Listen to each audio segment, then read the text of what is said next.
Today we're going to take a close X-ray look into slow cooking in an Instant Pot versus a crock pot.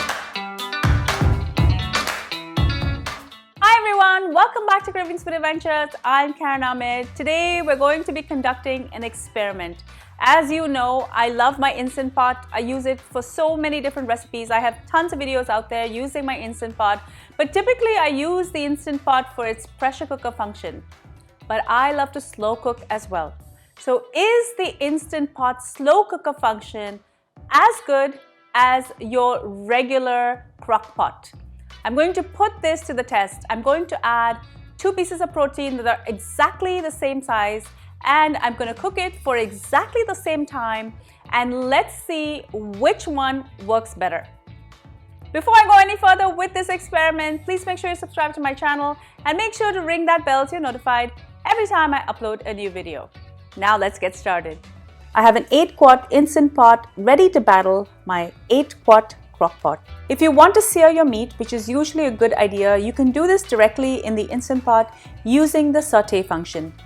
The crock pot, however, does not have this function, so you will need to use a heat source for this.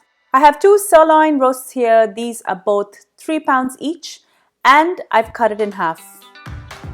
I'm adding my spectacular barbacoa spice blend. You can marinate this meat any way that you wish. If you want the barbacoa recipe, I will leave that link at the end of this video and in the description. Both my pan and my Instant Pot has some oil heating up, and I'm going to sear the beef.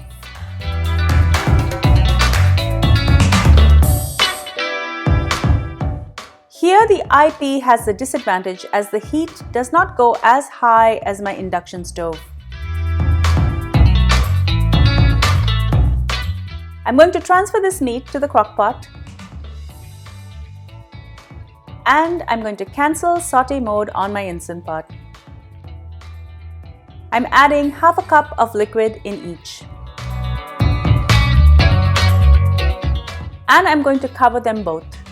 For the Instant Pot, I'm using a glass lid that fits and it has a steam escape. If you're using the lid that comes with the Instant Pot, be sure to set it to venting and not sealing. Set the Instant Pot to slow cook, and I'm going to set my timer for 6 hours. I'm also going to turn my crock pot on, and I'm going to leave it on for 6 hours as well. Both of these are going to cook undisturbed.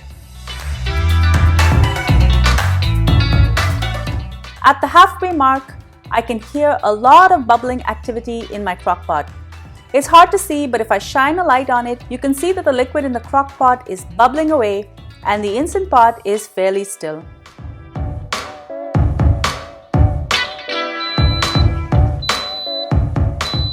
Six hours have now elapsed, and it's time to test these out. On visual appearance, the beef chunks in the crock pot look visually darker, but let's get them onto a plate for a shred test. The top chunk of meat was cooked in the Instant Pot, and the lower, much darker chunk came out of my crock pot. I have 2 forks. The meat that came out of my Instant Pot is still quite tough, and I'm having a really hard time trying to take it apart. Looks like it's gonna need way more cooking. Let's try the crock pot meat. Oh my god, I don't even have to do much here. I just press my fork and literally it falls apart.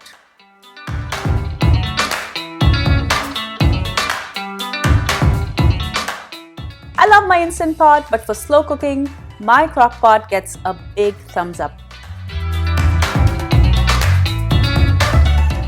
After I stopped rolling the camera, I transferred my meat into my crock pot and recooked it for another 3 hours. Don't forget to subscribe to my channel and ring the bell so you're notified every time I upload a new video.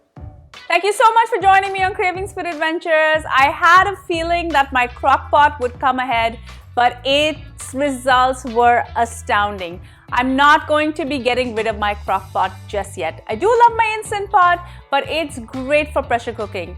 Make sure you subscribe to my channel, guys. If you love my videos, to share them with your family and friends so they can enjoy all of these amazing recipes as well. Make sure that you rung the bell so you're notified every time I upload a new video. And be sure to follow me behind the scenes on all of my social channels. I'm on Facebook, Instagram, Pinterest, and Twitter. Until I see you next time, do take care. Bye.